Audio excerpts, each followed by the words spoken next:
Bonjour à tous! À cause des tensions croissantes entre la Russie et l'Ukraine, je me suis demandé si ça pouvait être pas un peu utile finalement de nous faire un petit enseignement sur la guerre, la position de l'Église, sur la paix, la guerre, le meurtre, la guerre juste. Essayons de voir ensemble une petite synthèse pour mieux comprendre les enjeux de notre époque. A tout de suite!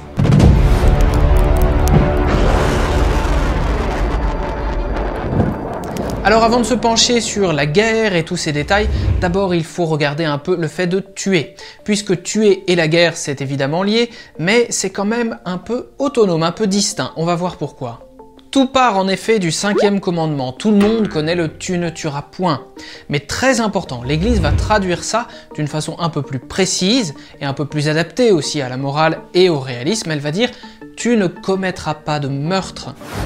Bien sûr, dès l'origine, le meurtre est interdit, dans le judaïsme comme plus tard dans le christianisme.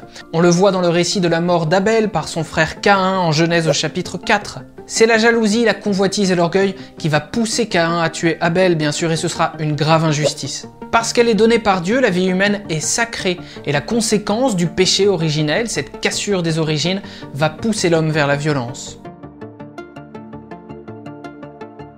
Seulement, il faut déjà préciser les choses. Les 10 commandements, le décalogue, sont dits en Exode au chapitre 20. Mais dès le chapitre 23, il va y avoir une précision très importante qui va être faite. Le commandement est repris et précisé. Tu ne tueras ni l'innocent ni le juste. Et cette mort-là est évidemment gravement contraire à la dignité humaine. Cet interdit-là est universel, dans toutes les époques et dans tous les lieux. Mais pour être plus précis, l'Église va donc traduire « tu ne commettras pas de meurtre », meurtre qui est interdit partout et toujours. Le meurtre, c'est différent de la légitime défense, et ça c'est un point essentiel. Thomas d'Aquin va préciser que se défendre peut avoir simplement deux conséquences. D'abord, conserver sa propre vie, et puis parfois neutraliser celle de l'agresseur. On va vouloir conserver sa propre vie bien sûr, on ne va pas vouloir la mort de l'agresseur, mais parfois c'est un effet inévitable. Dans la légitime défense, on fait donc primer son propre droit à la vie. C'est une responsabilité de chacun et pas seulement individuelle. Un État tout entier, une population tout entière a ce même devoir. Pour le bien commun, une situation de légitime défense va obliger parfois un pays ou une population à mettre son agresseur hors d'état de nuire.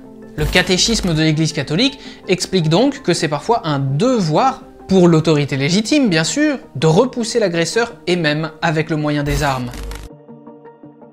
Bien sûr, l'enjeu principal, et nous y reviendrons, c'est la proportionnalité de réponse. Si quelqu'un fait claquer un pétard dans votre cour, vous n'allez pas lui répondre avec une bombe atomique. Mais ce qui est sûr, c'est qu'il y a un désordre à réparer. L'objectif, c'est toujours que le coupable puisse se convertir à la fin. Dans le domaine du péché, on appelle donc ça une peine médicinale. A l'inverse de tout ça, l'homicide doit être une action directe et volontaire, qui est donc toujours un péché. Ce que l'Église rejette dans l'homicide, c'est toujours le désir de vengeance et la haine, qui sont toujours des vices extrêmement graves. Vouloir délibérément du mal à quelqu'un n'est jamais acceptable. Maintenant, nouvelle question. Avant de parler de la guerre, l'Église essaie de nous parler, bien sûr, c'est son rôle, de la paix. Alors question d'actualité, comment garantir la paix ? Eh bien pour ça, il y a plusieurs critères. Le Concile Vatican II répète que la paix n'est pas simplement une absence de guerre ou un équilibre des forces. Pour que la paix soit garantie, il faut donc, entre autres, la sauvegarde du bien des personnes, la libre communication, le respect de la dignité des personnes humaines, des peuples dans leur identité, leur histoire, et puis par-dessus tout, la pratique assidue de la fraternité. Parfois, maintenir cette paix est évidemment crucifiant. Ce n'est pas pour rien que j'utilise ce mot. Parce que pour les chrétiens, évidemment, c'est le Christ qui est le prince de la paix. Et en mourant sur la croix, eh bien, son sang est venu garantir une paix inédite et durable entre les cœurs humains. Jésus est la fondation de notre paix. Et il l'est aussi parce qu'il a renoncé à l'action violente et qu'il s'est livré lui-même librement par amour pour les autres. Pour un chrétien, donc, la paix ne peut marcher qu'avec l'amour du prochain. Maintenant, qu'est-ce que l'Église nous dit des guerres elles-mêmes ? Parce qu'il ne faut pas croire que ce risque a disparu pour toujours, comme l'actualité le montre. Sur le sujet de la guerre, l'Église est plutôt réaliste. Elle sait que tant que le cœur de l'homme sera empoisonné par le péché, il y aura toujours un risque de guerre, et l'actualité nous le prouve.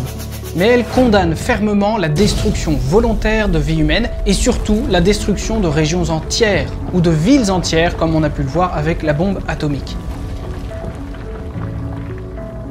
Depuis longtemps, mais particulièrement avec le pape François, elle dénonce aussi le surarmement. Pour elle, ça n'est pas du tout une solution pour la paix, mais plutôt une forme de diplomatie par la terreur qui augmente le risque de conflit et ne soulage pas du tout les populations. Pour l'Église, il faut surtout attaquer et résoudre ce qui conduit à la guerre. Les injustices, les inégalités économiques et sociales, l'envie ou la méfiance entre nations et finalement l'orgueil qui est l'un des plus gros péchés. Combien de guerres dans l'histoire doit-on finalement à l'orgueil et à l'intimidation ? Construire la paix donc est un processus long qui doit commencer par le travail de notre propre cœur, que ce soit au niveau individuel ou au niveau collectif. Seulement voilà, comme je l'ai déjà dit, le droit de légitime défense existe bel et bien. Et quand toutes les autres possibilités diplomatiques ont été épuisées, il doit s'imposer. Cette légitime défense est soumise cependant à 4 conditions rigoureuses. Tout d'abord que le dommage qui est infligé par un agresseur extérieur soit durable, qu'il s'étale dans le temps, qu'il soit grave ensuite, c'est-à-dire lourd et sérieux, et qu'il soit certain, c'est-à-dire sans aucune possibilité d'ambiguïté. Deuxième condition, il faut que tous les moyens de mettre un terme à ce conflit se soient révélés inefficaces. Troisième condition, l'Église demande que des conditions de succès raisonnables soient véritablement en place. Il faut espérer un tout petit peu quand même la victoire pour pouvoir répondre en cas de légitime défense. Si une nation n'a aucune chance de l'emporter contre l'autre, on peut s'interroger. Quatrième condition, c'est celle de la proportionnalité. Il faut que les dégâts infligés en cas de légitime défense ne soient pas supérieurs à ceux qui ont été subis à l'origine. Si toutes ces conditions sont réunies, alors l'Église estime que la puissance légitimement en place a le droit et même le devoir parfois de faire intervenir ses citoyens dans la défense nationale, quand c'est indispensable pour le maintien de la paix et évidemment la préservation du bien commun pour tous. Enfin, quand une guerre est vraiment en place, l'Église rappelle qu'il y a des principes universels et inviolables qui doivent se maintenir, comme la protection des non-combattants, des civils, des soldats blessés ou des prisonniers. Et l'obéissance aveugle à un ordre qui serait manifestement injuste n'est pas une excuse suffisante. Pour terminer notre analyse, maintenant, nous allons nous pencher sur ce que l'on appelle ou que l'on appelait la guerre juste. Est-ce que c'est toujours d'actualité ? Le concept de guerre juste s'est un peu forgé avec l'histoire et plusieurs critères ont été mis en place. Il faut que la guerre soit déclarée par une autorité légitime, il faut qu'elle ait une cause juste, il faut qu'elle suive une intention droite et honnête. Et puis l'histoire a rajouté quelques éléments qu'on a déjà dit. Mais tout ça est un peu remis en question plus récemment avec le pape François. En novembre 2019, par exemple, il va s'exprimer pour remettre un peu en question la possession d'armes nucléaires, expliquant que c'est toujours immoral. Plus récemment, en octobre 2020, avec l'encyclique Fratelli Tutti, il va aller jusqu'à expliquer que la notion même de guerre juste ne peut pas être retenue dans le catholicisme. Au numéro 258 de l'encyclique, en effet, il explique ceci. Il est très difficile aujourd'hui de défendre les critères rationnels, mûris en d'autres temps, pour parler d'une possible guerre juste. En note, il explique que l'Église catholique aujourd'hui ne soutient plus la notion et le concept de guerre juste. De là, beaucoup ont pensé que l'Église catholique avait fait une révolution et que désormais, elle condamnait tout recours aux armes. Mais ça n'est pas tout à fait exact. Ce que dit le pape en vérité, c'est que les guerres d'aujourd'hui, avec les armements d'aujourd'hui beaucoup plus dangereux, vont apporter des effets néfastes qui seront toujours plus graves que les solutions potentielles, avec un risque croissant pour les populations civiles et pour la planète. Il a particulièrement en tête les armes atomiques, qui évidemment vont causer des dégâts irréversibles. Mais voilà, dans le même texte, le pape François cite le catéchisme qui propose toujours une légitime défense par les armes. Donc les différents critères qu'on proposait pour la guerre juste, en fait, sont simplement un peu transférés pour cette légitime défense dont nous avons parlé. Avec un avertissement, ne pas en faire une interprétation trop large. Parce que nous savons très bien que des interventions armées peuvent être parfois salutaires pour des situations de conflit dans le monde. L'usage de la force est parfois une nécessité, et le pape François le sait très bien. Mais c'est vrai que quand l'Église dénonce des pratiques ou bien des armes comme les armes de destruction massive ou les mines antipersonnelles ou encore les armes à fragmentation, elle reste dans son rôle. Parfois on renvoie un peu injustement à saint Augustin ce concept totalement forgé de guerre juste, mais en vérité en creusant un peu on se rend compte qu'il a lui-même récupéré et adapté un concept qui existait bien sûr déjà.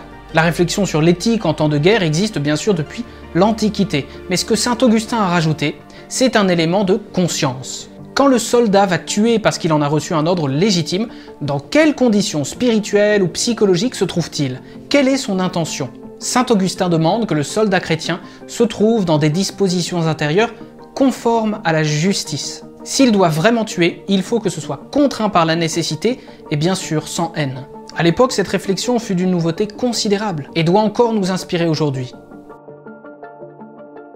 Voilà, chers amis, comment est-ce qu'on pouvait résumer très brièvement la position de l'Église sur la guerre, sur la paix, sur les conflits. Et je vous dis merci pour votre attention et on se revoit pour une prochaine vidéo. À bientôt!